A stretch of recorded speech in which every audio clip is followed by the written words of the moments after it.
మొత్తానికి నచ్చినవయ్యా రేవంత్ రెడ్డి గారు, అదిరిందయ్యా రేవంత్ రెడ్డి, నచ్చావయ్యా రేవంత్ రెడ్డి.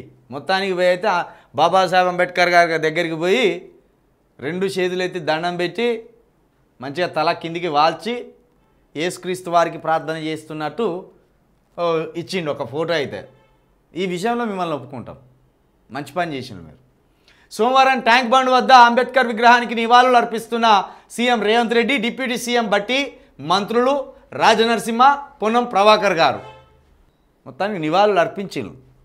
రాష్ట్ర ముఖ్యమంత్రి గారు గత ఏడాది ఇట్లా నివాళులు అర్పించలేదు, అప్పుడు పెద్ద ఎత్తున నిరసన వచ్చే వరకు మరి ఈసారైనా నివాళులు అర్పించాలనే ఉద్దేశంతో వచ్చి అంబేద్కర్ గారికి పూల దండ వేసి నివాళులు అర్పించి ఈ విధంగా ఆయనను గౌరవించి వచ్చిండ్రు. ప్రతి సంవత్సరం మీరు ఏ హోదాలో ఉంటారో ఒక రేవంత్ రెడ్డి గారే కాదు, మంత్రులు కావచ్చు, ఎమ్మెల్యేలు కావచ్చు, ఇతరులు కావచ్చు, మోడీ గారుగా కూడా కావచ్చు, అంబేద్కర్ గారిని స్మరించుకోవాల్సిందే, అంబేద్కర్ గారికి కృతజ్ఞత భావం తెలుపుకోవాల్సిందే.